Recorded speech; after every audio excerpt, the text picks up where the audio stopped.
It's time for the word of the Lord.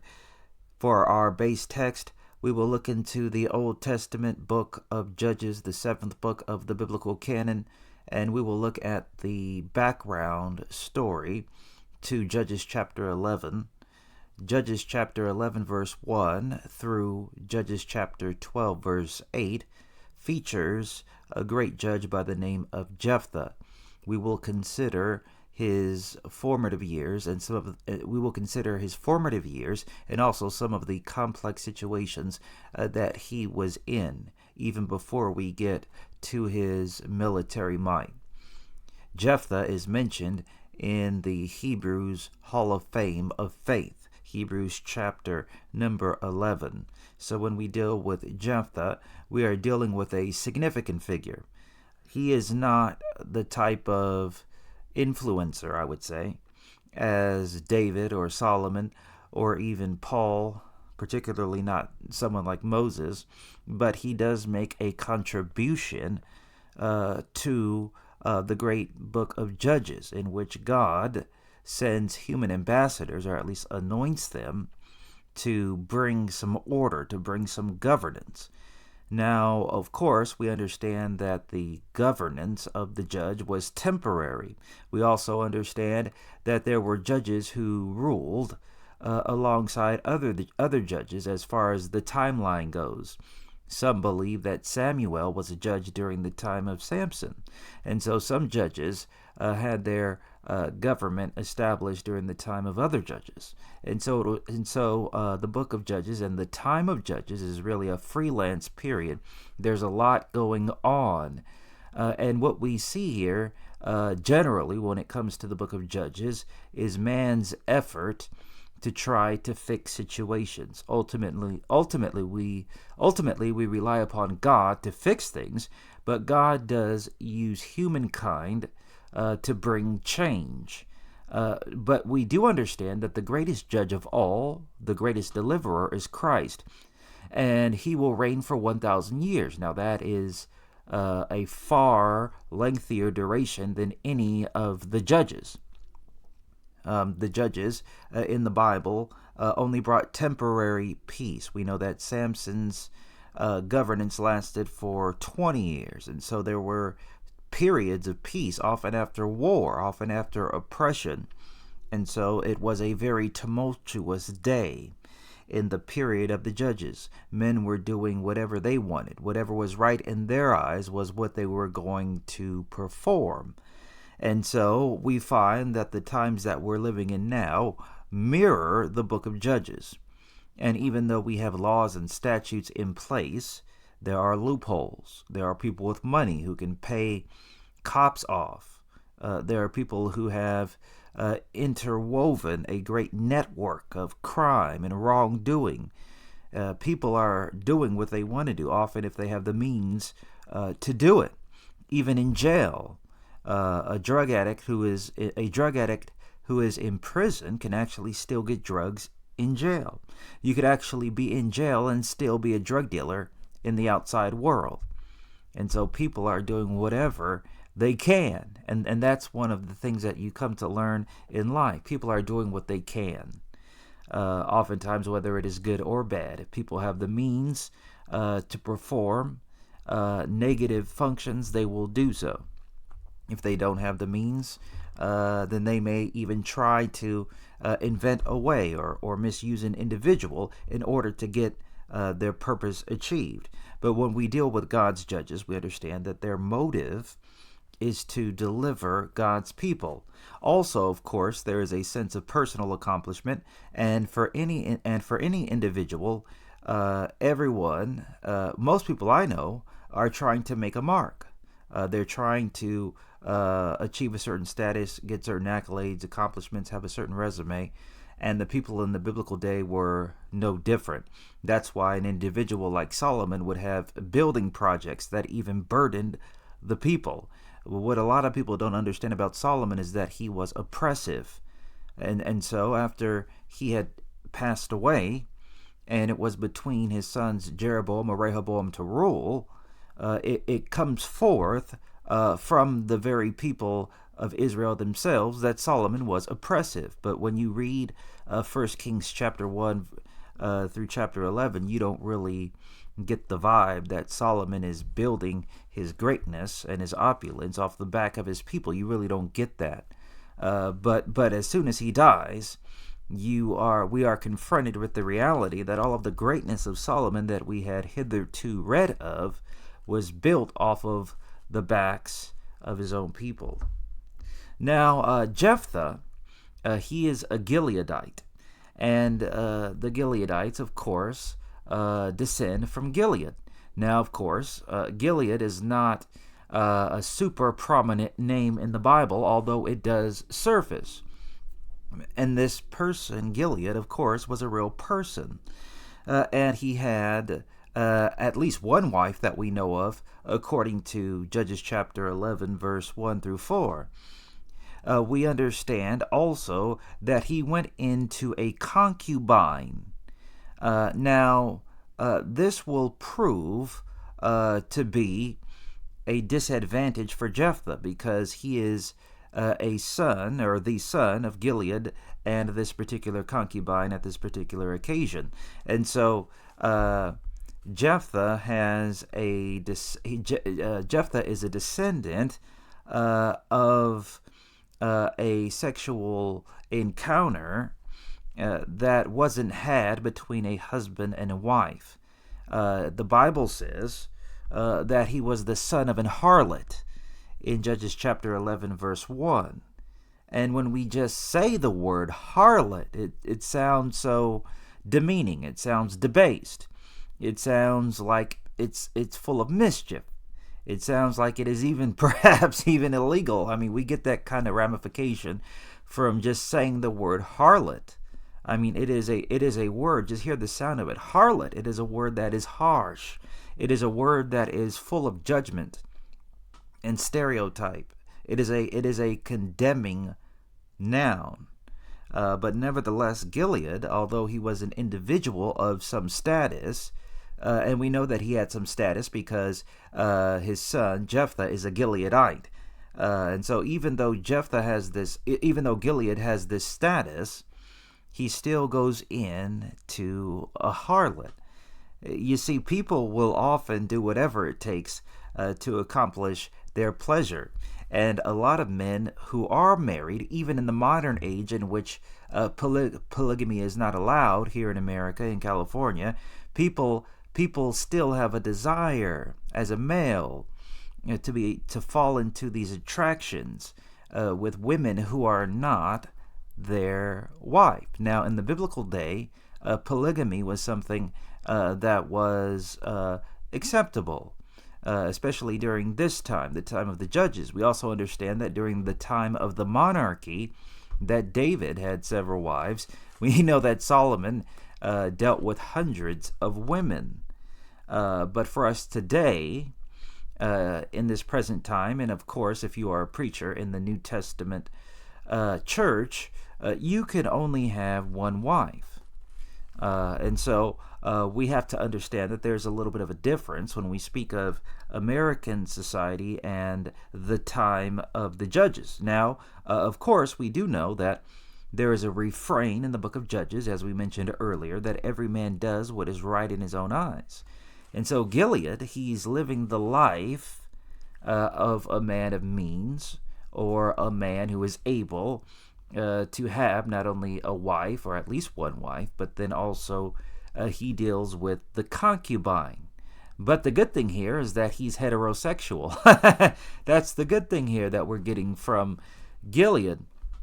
But I don't think he really took into account the type of scenario that his offspring from this concubine would be in. And so Gilead has sons. He has a decent number of sons. That's the kind of inference we get from Judges chapter 11. He has many sons. And there is an inheritance that the sons of Gilead are to receive. But the legitimate sons of Gilead do not want Jephthah, who is the son of a harlot, to have any inheritance in Gilead, his father. Even though Gilead is his father, because of Gilead's relation with a harlot, we understand that Gilead's sons, they believe that Jephthah is rightfully disqualified from receiving that inheritance, and they thrust out Jephthah. And so there are a few things we could look at. There are a few things we could look at here. And number one, there is a scenario of unacceptance that Jephthah is in, because he is the son of a concubine. He is looked at as not being a pure son, just as many people here in America who were born, let's say 40 or 50 years ago, if they were perhaps Asian and Japanese, or if they had some mixture, they were looked down upon. My mother is black and Japanese, and she had a hard time growing up. And so there is this problem of acceptance with people who have a mixed pedigree, and there is suffering involved. There is disassociation. There is disunion, which creates isolation and also confrontation. And so you have to fight for your very life if you are unaccepted. Now, as a Christian, of course, I could never espouse or promote homosexuality. But when I was younger, I would say in the 90s, there were hate crimes going on. And I do not think that those type of crimes are acceptable. I believe that they are damnable offenses. But if you were gay, you were not accepted. Even when I was in high school, there was a club for individuals who had that particular struggle, and they were looked down upon because they had that problem. And so people, they like purity. Even if they themselves are not noble or moral or Christian, people like purity. And if you are somehow different in your substance, people will shame you, and they will cause you tears. They will cause you physical pain if they can. And so, as a human being, you have to go into self-defense mode. You have to use your words to fight for yourself. And there is an ongoing struggle. And then there is the suggestion that your mind gives you that you will never be accepted for who you actually are, because you are living with yourself. And so Jephthah, he has been thrust out by his brethren, and he goes to a place called Tob, or Tob, T-O-B. And Tob is believed to probably be a locality within Ammon. It is east of the Jordan and southeast of Gilead, and it borders the Arabian desert. And so Jephthah, he had to move.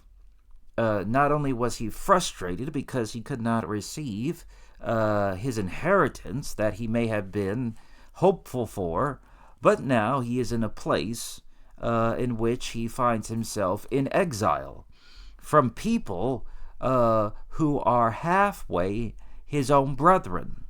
And so a lot of people struggle with the problem of acceptance, and a lot of people hate themselves because they are not appealing. They are not wanted. And a lot of times people find themselves isolated because of situations that they had no way of controlling, which means that they are a victim. And there are people who are gutless and heartless, who do not have compassion upon those who are in adversity. And so Jephthah here is introduced as an individual who is not necessarily on the offensive, even though he is a mighty man of valor, according to Judges chapter 11, verse 1. But we see his struggle. And so it is okay to be a warrior and also have to go to war. It's okay. It's okay to have problems. It's okay to have malfunctions and issues. We just have to work through them. We just have to continue to conquer and to dominate. The book of Revelation says that we need to overcome unto the end. And so this is our reliance. This is our perseverance. This is our trust. This is our faith being exhibited, because we're not looking at the labels given to us, but rather we are confiding in the power of God. It's a great thing to go through the Old Testament and to see the various wars that God and his people are engaged in, because it builds within you a strong sense of the reality that God cannot be defeated. If we put our faith in God and we see him conquering, even ripping off chariot wheels in the book of Exodus during the crossing of the Red Sea, if you see God even going to war against Amalek, if you see God fighting various idols, perhaps Dagon, you do know that God literally caused Dagon, that idol of the Philistines, to actually separate. God literally separated the limbs of Dagon, the appendages, I would say. And so God in the Old Testament is presented as king and as warrior king. And that is also a type and a shadow of Jesus, because when he first came, he warred. His war was supernatural. His war was power over the elements, casting out devils, healing the infirmed. It was Christ who showed us the power of being spiritual. But in the Old Testament, what we have is spiritual strength being demonstrated by physical strength. And so when God calls Jephthah a mighty man of valor, he's using his military might as a metaphor for New Testament saints who have spiritual might. That's why the Apostle Paul says in Ephesians chapter 6 that we wrestle against invisible entities who rank high in the supernatural realm. God allows demons to occupy perhaps municipal rank, and God allows municipal rank and principalities. God allows these demons to be opponents to not only him but to his people. And so as a Christian, there is always a need for not only war but trust. We do all that we can, and then God comes in and he gives us the victory. The thing about Bible reading that is so important is that Bible reading and Bible study, it puts us in a position to accept God's will and to conquer. A lot of people, they don't have the word in them. So the situations that they're in, the situations that a lot of Christians are in, are hard for them. Even if you do have the word, situations are difficult. But when you come to the word relentlessly, persistently, you're doing everything in your power to sharpen your sword. And the Bible is the sword of the Spirit. So there's a fight going on. And God looked at Jephthah as a mighty man of valor, even though his brothers didn't, even though he was not accepted, even though he was prevented from receiving his inheritance. And a sad thing is the fact that these individuals who thrust him out, they didn't care about what would become of him. They simply thrust him out, and so Jephthah has to deal with the reality that his brothers don't care what happens to him. He can be torn by a beast. He can fall ill. He can be without nourishment. A number of things could happen to Jephthah, but his half-brothers do not care because they are carnal. You see, what we have to realize sometimes in life is that certain individuals who should be our brothers are not our brothers because they are carnally driven. And sometimes we think that people have the same mindset that we do. A lot of times you can grow in the scriptures, you can grow in your experience, you can grow in prayer, and you think that everybody else is doing the same thing. But there's a little bit of a misperception sometimes because people are not generally growing the way you and I perceive them to be growing. And we can think that there should be a bond between us in a certain sense or in a certain area. But what we often find is that there is discord between brothers in the faith and between sisters in the faith because we do not see things the same way. And some people in the body of Christ, or some people say they're in the body of Christ, but they're not. They may be church attenders, they may have a title, they may call themselves preacher, pastor, apostle, but many people that go to church are not really genuinely saved. And so we've learned a lot here from the background to Jephthah's story. I said that we were looking at Judges chapter 11, verse 1 through 4, but we really just looked at the first 3 verses. So we took a look at Judges chapter 11, verse 1, 2, and 3. Now, the way I look at the Bible is that each line, each phrase, each clause in the Bible has meaning. And so we didn't just run through the entire story of Jephthah in a general way, but rather we dealt with the particulars. And so now we're able to understand better the situation that Jephthah was born into. And we're able to see ourselves in the text as well. A lot of people look at the Old Testament as not being applicable to the modern day. But it's only because they are not acquainted with it enough to really see that the Bible is a mirror and we're looking at ourselves as we look at various personalities in the Old Testament. So the New Testament is great. It's a better covenant according to the book of Hebrews, but let's not forsake the whole canon. I would say 70% of the Bible's content is the Old Testament. We can't just throw out the testament that Christ used. He fulfilled the Old Testament, but we still have it. Joshua's story is still meaningful. Samson's story is still meaningful. And here we have just found that Jephthah is speaking eternally to us.